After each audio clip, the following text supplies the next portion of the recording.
Right in the center of the path, Nathan wakes up, slowly realizing he was in a major car crash. His sedan has smashed into the roadside, but strangely, Nathan doesn't find a single mark on his skin. At that exact moment, he is startled by Daniel, the man on the bike that Nathan hit. To Nathan's total disbelief, Daniel also appears to be uninjured. Daniel asks if Nathan has any memory of stepping out from the wreckage, and Nathan confesses he has none. He assumes it's just the trauma and the impact of hitting his head on the interior. Yet, there is no blood or even a bit of pain. That's when Daniel delivers the grim truth. They are both deceased and currently existing as spirits. He suspects he passed away first since he's been waiting for minutes. Initially, he was in denial too, but no other logic fits. Nathan still refuses to accept this and rushes to inspect his car, seeing that the driver's side is completely crushed inward. Looking closer, he spots his own dead body inside. Terrified, Nathan recoils and falls into a deep existential panic, worrying about his close friends and children. Daniel remarks how he'll miss his own wife, then notes it's strange that Nathan hasn't brought up the kid's mother at all. As Nathan's panic grows, Daniel claims this proves an afterlife is real and says he feels calm, which only makes Nathan spiral further into denial. Daniel won't let him ignore it and pulls the corpse out of the vehicle to force him to see the truth. Seeing Nathan's distress, Daniel gently covers the dead face with a cloth. Just then, another car approaches and pulls over beside the body. Nathan screams for assistance, but the traveler can't perceive him. After checking the body with his foot to ensure it's lifeless, the stranger robs Nathan's pockets, steals the cash, and simply drives away. Finally, Nathan accepts he is a ghost and starts fearing the coming judgment. He confesses to killing his wife but insists it was an act of pity. Before he can explain, Daniel starts hearing faint music nearby. Suddenly, a strange white door manifests before them while the surroundings are covered in snow. Daniel is certain the melody is coming from behind that door, but Nathan hears nothing. As they prepare to enter, a dark red door appears behind them, looking far more menacing. Nathan hears agonizing screams from this one, but Daniel hears silence. They conclude the white gate leads to paradise and the red one to damnation, suggesting Nathan is being held accountable for his wife's death. Nathan panics again, arguing that his wife was very ill, and he only meant to end her suffering. Daniel ignores the plea and tries his door, but Nathan shoves him aside and enters first. However, nothing happens. When Daniel suggests that Nathan needs to improve his soul for a better fate, Nathan apologizes for hitting Daniel's bike. In response, Daniel admits he was actually distracted by a small girl playing near the edge of the road. The two men hug to say their farewells, and Daniel steps through the white door, but absolutely nothing happens to him either. He tries repeatedly but fails, and the music stops. A voice calls out from behind, and the little girl Daniel noticed appears, proving she is also dead. She reveals that a man on a bike struck her. Daniel confesses he had been drinking, prompting Nathan to point out it wasn't a simple accident. Daniel was reckless and took a child's life. After a brief fight, they try leading the girl to the door, but she was told never to talk to strangers and begins to scream. They cannot quiet her, and Daniel loses his patience, so he grabs her and tosses her into the white door. The girl vanishes instantly, as does the entrance. Afterward, the men agree it is time for them to go as well. Daniel stalls, so Nathan kicks him through before trying to justify his wife's death one last time. He's convinced he is innocent and refuses to move. However, a massive demon appears on the road with burning souls in its mouth, and a petrified Nathan finally leaps through the red door. Next, Nathan arrives in hell, finding thousands of unconscious souls covering the ground. Seeing a young girl nearby sends him to his knees in shock, and when he touches her hand, he enters her memories. This girl is named Jean, and she sees dark shadows in her bedroom. She often struggles to sleep because her parents are always arguing about her. Her mother wants to help, but her father is deathly afraid of the child and believes they need protection from her. Fed up, Jean leaves her bed, starts her music box, and looks out the window. A massive tree stands outside, and she blames the shadows on it. She then heads down for food and hears her parents still fighting over her. She decides to prepare a snack alone, spreading jam on bread quite messily, though she seems thrilled to hold a knife. Later on, Jean meets with her doctor. She describes how she offered crumbs to some baby birds, making the mother bird panic and fly toward her. Jean's reaction was to choke all the birds to death. She also enjoys stabbing her younger sister with pens out of hate and even admits wanting to kill her parents. Jean knows they fear her because she has attacked them while they slept. Because of this, they lock her in her room nightly. The doctor tries to ask about her sister, but Jean stays silent. The following morning, Jean sits at the table asking for food, but no one answers. Moments later, she is seen eating cereal while her clothes are soaked in blood. Nearby, her parents lie dead. She checks to make sure they are gone, then kisses her mother's cold cheek.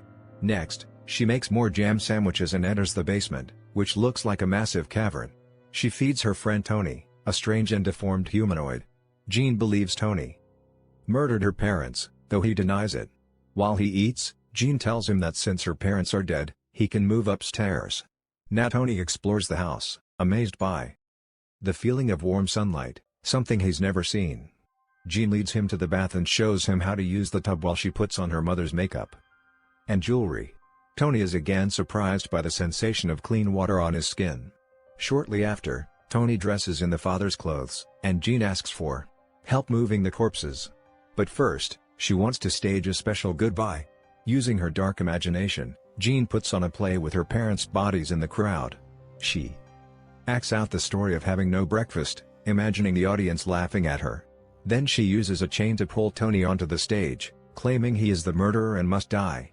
Tony denies it again, saying he has no memory of life before the cave.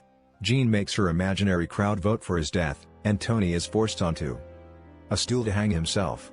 Afterward, Tony hides the mother's body under the bed while Jean happily bounces on it, remembering how she used to stalk them with a knife. Soon, Tony brings the father's body to hide it as well, and he realizes he has no reflection in the mirror, confirming he is just a part of Jean's darkness and she killed them herself.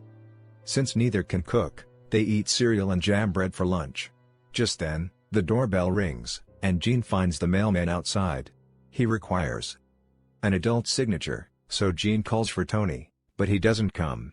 The mailman leaves a notice and departs. Jean then frantically searches for Tony, failing to find him on the first floor. As she runs, her years of disturbing drawings are revealed. Eventually, she finds Tony in the parents' room, eating the bodies. She screams for him to stop as the door shuts. Later, as her toys burn, Jean visits her little sister, who is drawing a picture of the killings. Jean says Tony is hungry and leads her to the kitchen, where she shoves the girl into the oven and turns it on. Then Jean exits the room singing as shadows follow her. Back in hell, Nathan is repulsed by the vision and crawls away. He finds Atine and her mother, touching them next.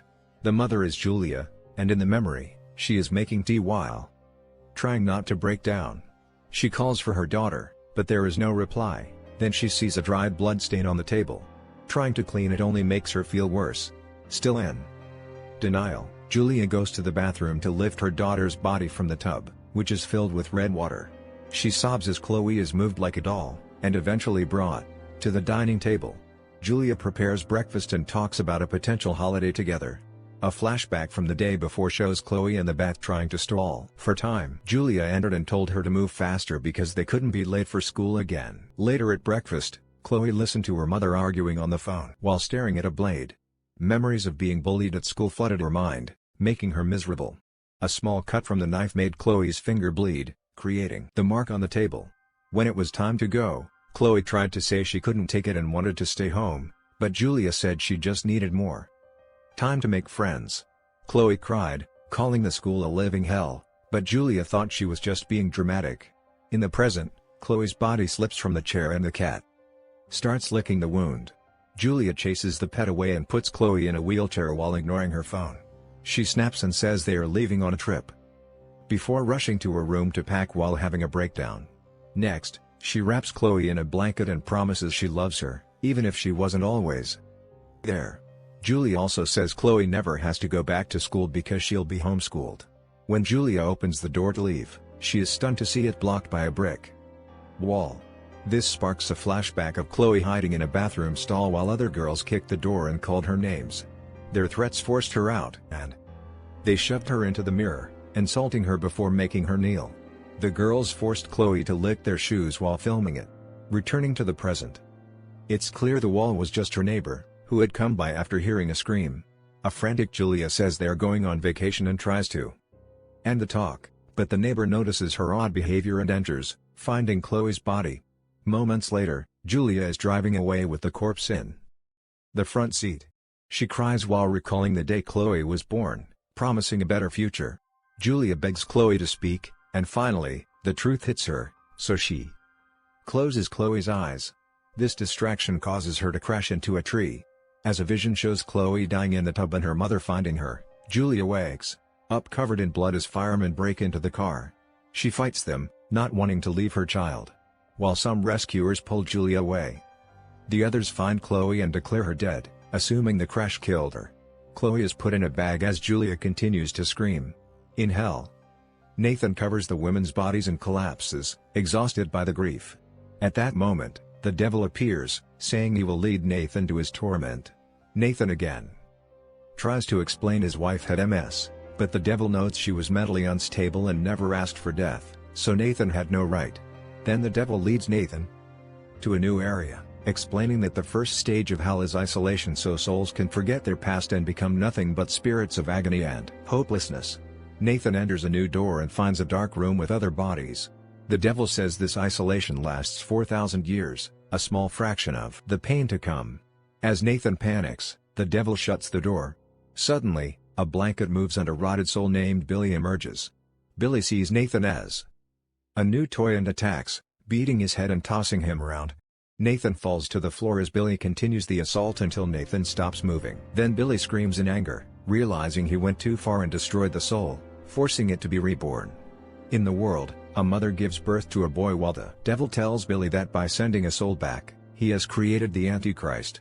The devil punishes Billy by beheading him, then says his head will grow back and his new job is to find Nathan's soul again.